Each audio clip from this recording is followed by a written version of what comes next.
Welcome to episode 4 of the Enabling Automation podcast, where we're talking about influencing the next generation, all as part of our general goal of the podcast of bringing experts from across the ATS group of machine builders to provide insight to those looking to implement automation within their organizations. I'm your host, Simon Drexler. I've been a part of the automation industry for over 15 years now in a variety of roles in both large and small companies. Currently, I lead the products group inside of ATS, which looks at standardization and innovation of technology to help enable and drive the automation products forward. We're joined today by Darcy Oldfield, who is going to talk to us about some of his experience, which is quite extensive in helping to develop the next generation. Darcy, can you give an introduction to the listener base? Hi, I'm Darcy Oldfield. I've worked in the automation industry for like 30 years. 15 of that is about with ATS, 3 with the SuperTrack group, which is internal to ATS. Over the years, I've done everything from automotive, aerospace, food and beverage, steel, all sorts of different controls. So I work with just numerous PLCs and numerous control systems. The nervous system of the automation world. Darcy, inside of this podcast, we talk a lot about the necessity of an ecosystem, how automation by design or by definition is a number of different components and technologies and processes and people coming together to create something unique. And that's why it's so heavily reliant on an ecosystem and a number of different experts. So with it being so reliant on that large ecosystem, what can we do and what can you share about your background to ensure that we're helping to grow that ecosystem and we're working to build that next generation?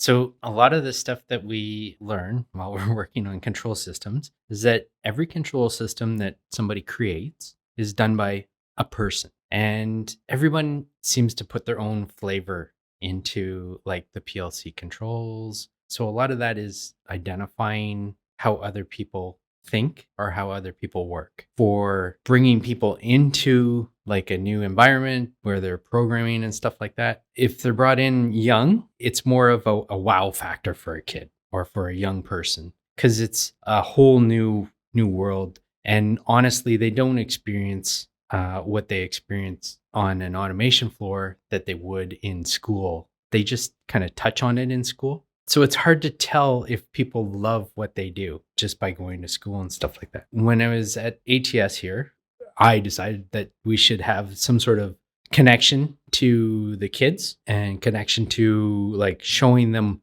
what we do or making technology a little bit more hands-on. So I developed a kids tech club, and what it was is it was open to employees and their kids. And the important part of this kids tech club was that it wasn't like a babysitting organization. Basically, the parents would come with their kids, and it wasn't like they would just dump them off somewhere, let the kids do whatever they want, and then come pick them up after. So the parents were involved as much as the kids were involved in the kids tech club. So what we would do is I would generally do one a month, and I would pick topics. And we would just pick just random topics at the time.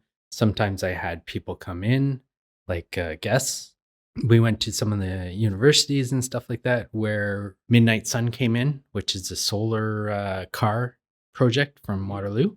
We had submarine.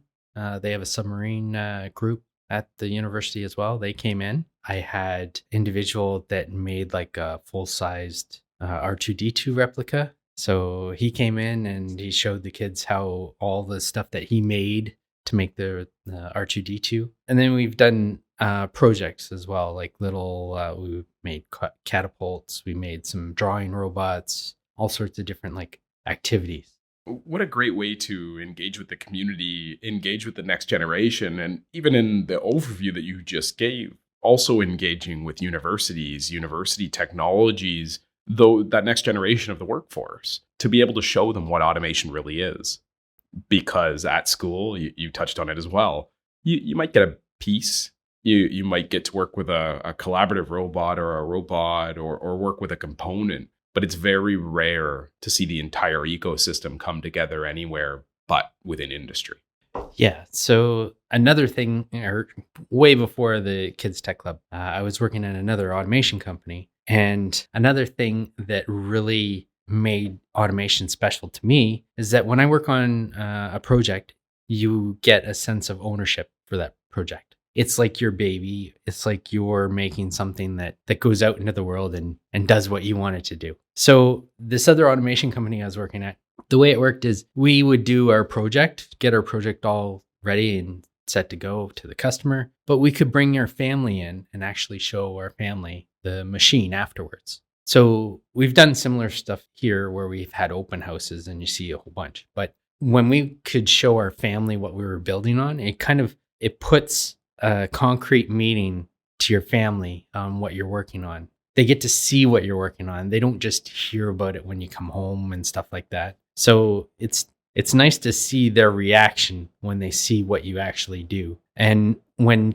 younger people or new people into the industry, they come in, the reaction that you get from a younger person is more, how could I say, it's more Genuine? Genuine. Yeah, that's what I was going for.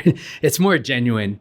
If you get a response from somebody of like your peers and stuff like that, a lot of them have seen the automation and they've seen that stuff. Yeah. So you get a reaction, but it's not that wow factor reaction that you get when you show it to somebody new. Well, it's a great illustration of we get used to what we see in the automation world, in the manufacturing environment. And you see it as you travel around to different customers, different companies. The level of technology that's operating in a world-class manufacturer is really second to none. But when you see it every day, it becomes the norm. And then when you bring in the next generation and you see that wow factor and that genuine response of all of these pieces coming together to create something new, it is a nice reminder of what it is that we do as a whole. So it's a reminder, but it's kind of like a check on what you're doing. So if you bring in somebody new, they look at the system, they see things in the system that you might not see. They'll point out things that you might not see, or they might suggest things that perhaps have been done or perhaps you did in the project. But in saying that, or in asking those questions about the automation, they bring it to your attention again and you revisit, okay, I did it this way. Why did I do it this way? And then you explain why you did it a certain way. It's always nice to know the why behind what you did, because sometimes you look at a machine and you go, what were they thinking? And that never happens. There's always a reason behind every little piece of the puzzle. Well, yeah, and being able to articulate that to someone who's from outside the industry and being able to translate your view as an expert in automation to something that's understood by whomever it is that's coming in off the street, essentially, without the background, that must be very helpful to you as well in being able to internalize and understand why and be able to more effectively communicate. Yeah, I find that doing that tech club was like, I initialized doing this tech club. And from that, I experienced a lot more interaction with people, learning to be more assertive or understanding of other people's opinions or other people's ideas. So having something like that, like we're dealing with machines all the time as controls guys. And most of the time, when you're talking to a controls guy, he's not very good with people. So I find that I needed to build my skill set with dealing with people. Having the Kids Tech Club builds on that for me, as well as bringing the kids up. I'm happy that you went there, because talking about developing the next generation, there are listeners who you would start down the assumption path of, well, that's for the future. That's not providing me value today. But building the next generation provides you value in your existing team to be able to talk about something new, understand and translate. So communication skills and development opportunities, but also provides a pipeline to the future. Is that correct? Yeah, it's sometimes in controls, you'll run into different mindsets. So some mindsets are protective on their ideas and what they build, and basically protective and controlling. Having an attitude of that I'm not scared of losing my power or losing my position to other people that might know the same or that I can teach the same. Once you get over that hurdle of worrying about yourself, then it's easier to talk and deal with other people. And knowing that, you get more of a use out of people. Like if I show you how to do it, then I don't have to do it. Right. Teach a person to fish. Yeah, exactly. And there's another interesting spin on that as well. I've been a part of a number of scale ups now, significant high growth companies.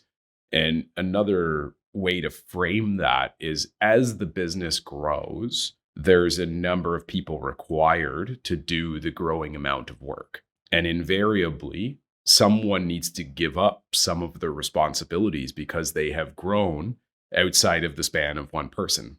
And there's a relatively famous article that frames it as Lego blocks. And, people don't like to give up their Lego blocks. Nobody likes to give up Legos. Everybody likes Legos. Why would I want to give them away? But it's about the culture of understanding that if you give up your current set of Legos, that there are new shiny Legos to be able to replace that. There's never a shortage of things to do in an organization that's growing, in an organization that's investing in change. And if you want to take that to like another aspect of it, if I don't teach somebody else what I do, then I'm actually limiting myself because nobody can move into doing jobs that I do. I'm stuck in the position that I do. Back to your point about being able to translate why something was done or take that complicated approach or complicated piece of technology and be able to effectively communicate it and teach. Yeah. And that translation, I think, is such an important part of the industry. Is a lot of people who have been in automation, you have to learn, like you have to be able to teach the next generation. Yeah. And a lot of the stuff that I deal with in today's age is that I might have to talk somebody through on fixing a machine. And I may have not met that person till like today. And I have to figure out what actually went wrong with the machine, how to communicate with the person that's on the other end of the line. And now you have to understand that they're in a predicament. They're dealing with somebody else's machine. It's not their ownership per se. Yeah. And you have to kind of take ownership to kind of relieve the worries. Somebody else's flavor. It's somebody else's flavor. Yeah. Back to the beginning. So our approach, we started talking about a best practice in engaging with kids, but engaging with kids invariably spins into engaging with universities. And then it helps both members of the workforce, young and old, or experienced and otherwise. But the other thing that you said was you talked about fresh eyes and that different viewpoint. And I know we have a similar view on co-op students and allowing or enabling co-op students to come into the business and make an impact. Do you want to tell the listeners a little bit about how you approach a student coming into the team? So we do a lot of work with the University of Waterloo and some of the other universities like University of Guelph, and we'll get co-ops on a regular basis. So a lot of the time when I'm looking at co-ops to pick, I tend to look at, I'll look at the resume, but if you look at the resume almost has a tailor-made, they've had like calculus courses, they have some programming courses. So the skill set is pretty much the same. So now to pick out somebody that might be unique or might fit, you have to look at the stuff that they do outside of school, as well as you have to get to know their character. So usually what I do is I'll pick out people based on extra information. So if they write a nice cover letter, that shows me that they're interested in the positions. If they write that they're part of certain groups, then I can ask about those groups. And it gets me a little bit more idea of who they are as opposed to what their resume is. And the very first question that I usually ask when we do an interview is, what makes you happy? So the idea is to get an idea of how that person works, or how that person, like what makes that person happy. I find that if you find somebody is happy at doing a job, they'll do that job 10 times better than somebody who's unhappy doing that job. So you got to find the person that loves automation or loves the work.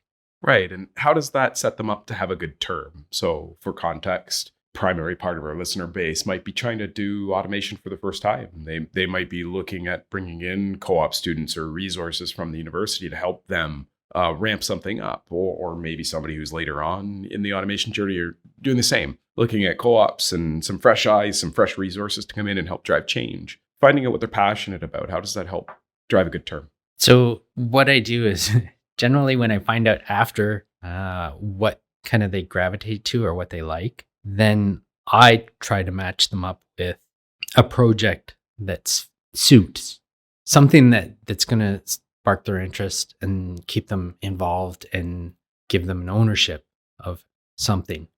Just giving them grunt work, it gives them work experience, but it doesn't give them a true desire or a true kind of, I can excel at this.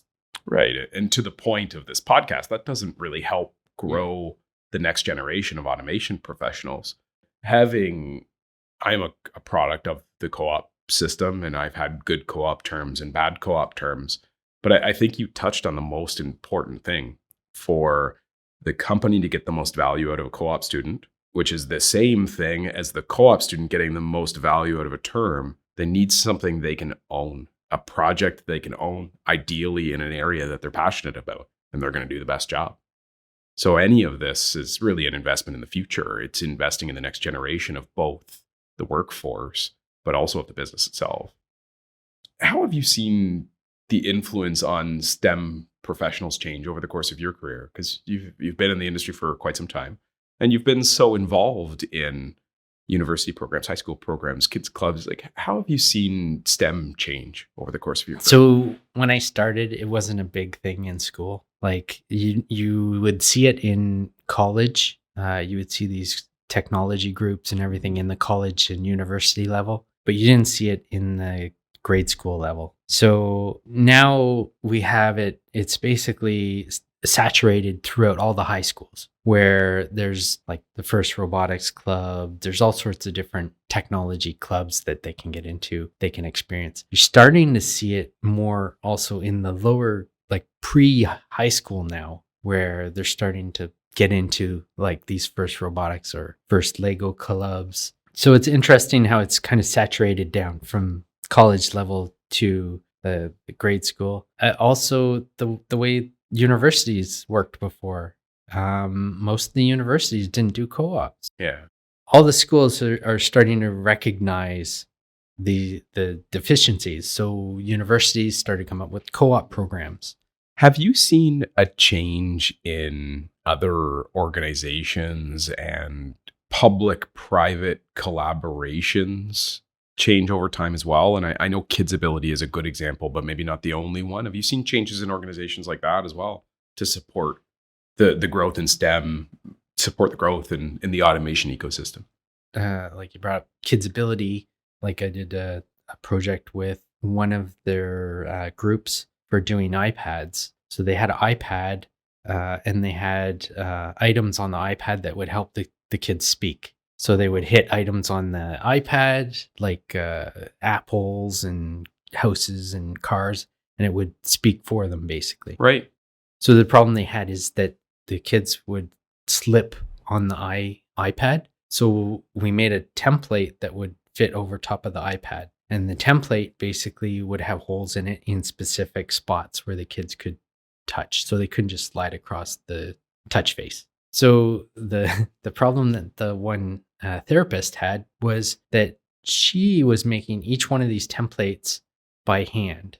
So she would write in she would figure out how to cut the holes and everything, and then she'd send it off to somebody and they'd cut it. But she would have to calculate all the holes and everything else.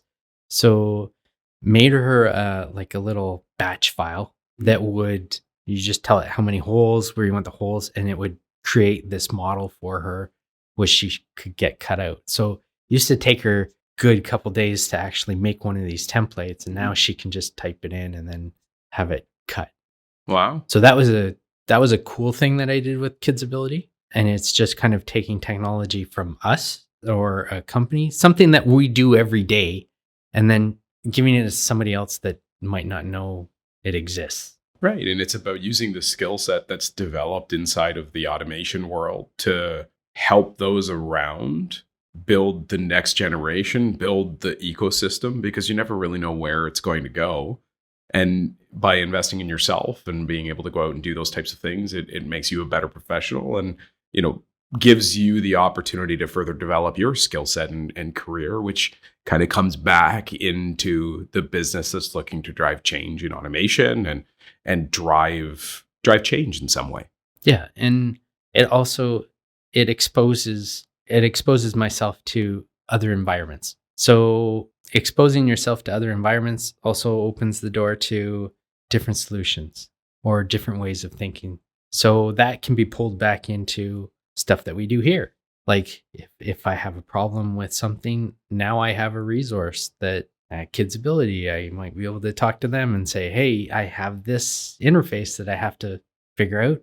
How can I do it? Or how would it work? If we come back to the goal of the podcast and working to help those who are trying to drive automation change inside of their business, where would you recommend that they look to grow their own expertise? We've talked about growing another generation and why that's important and how that can become cyclical value or circular value is maybe a good way to frame that. Where should they go? What should they do? So just to understand more, when I picked places to work, I would go into a company and I looked for certain things. So one of the things that I looked for was, is there people there with more experience than me that I can learn off of? Can I grow? So for the most part for me is growth. And the other thing to look at is when you go into a company, how long have everybody been here? If you have a company with like a high turnover rate, you're in for a rough ride, and they might offer promotions quick and stuff like that. But it's because the turnover rate is so quick. You're not going to be there long enough to get what you want. So recognizing stable companies, recognizing equipment that they're working with, housekeeping, that sort of stuff. I look for safety when I look into a company. I'm looking for, is safety, like you can recognize what's important to a company. So if their machines are well guarded and everything's pretty much designed to the T for safety, then you know that safety is important to them. If you see evidence that people have been there for a long time, then people are important to that company. So it's identifying items in the company that are important, like longevity and skill set and safety, and basically, is this a company that's going to be around for a while? Right. And to those who are looking to implement, those are things that they should focus on, because you want to build your own automation expertise. You want to build your own next generation, regardless of automation for the first time or major change in technology inside the organization. It's important to have that stability and that longevity, because the learning along the way creates the expertise that you need to drive success in the business. Yeah. And you find out that when you come out of school and stuff like that, you're hungry to advance and you want to get to the top as quick as possible. And the problem with coming to the top as quick as possible is that most of the time you don't get the experience of what it was like at the bottom. So understanding what it's like at the bottom makes you stronger when you get up closer to the top. Someone once gave me a really interesting analogy for that in my career. And I don't even remember what the issue was, but I was asking for help. I said, I can help you. But that would be like me providing you a helicopter to go to the top of Mount Everest. Yeah, I can get you there and you can say you were at the top, but you didn't earn it. You didn't take the journey. You didn't learn how to mountain climb. And so how does that actually help you? And I thought that was a really interesting analogy of making sure that you learn along the way. You need that experience. You have to take the journey. Yeah. I did find that when I first started work, it was like every 3 years would be like a plateau. So you would go in, you'd start a job, and then after a while, 3 years or so, you'd hit a plateau where you basically know everything there is to know about your job. There's not much more that you can get. And that's generally when I would start kind of looking around. Looking for more, maybe. Yeah, looking for more, or either internally or externally. Yeah. Excellent. Well, Darcy, this is a topic that was different from what we normally tackle inside the Enabling Automation podcast. But I think it's really important for those that are listening to understand the development and growth of the ecosystem and how giving to the ecosystem can also provide value back. And it's on all of us that are part of this world to be able to create that next generation, because we need more automators. Yeah, people are a piece of the puzzle that you can't ignore. Absolutely, a critical piece. Is there any closing thought that you want to leave the listener base with that we haven't touched on already? No, I think we're good here. At this point, we're good. Well, then we did our jobs. We had a great chat. So, Darcy, thank you very much for joining us for the podcast today. I really appreciate your input and insight, and what a great experience base to come from for somebody who's created a kids club inside of an automation company and done so much in the community around the businesses that you've worked for. So, thank you so much. Thank you. To the listeners, I very much hope that episode 4 provided a different viewpoint into the world of automation, and hope that you'll join us for episode 5, which is building a sustainable high-tech company. And we'll be joined by Cheryl Gass-Barrett, who has a really interesting background, having moved around the world to create these types of sustainable approaches to automation. So a lot to learn from her. Thank you very much for joining us today, and I look forward to chatting with you next time.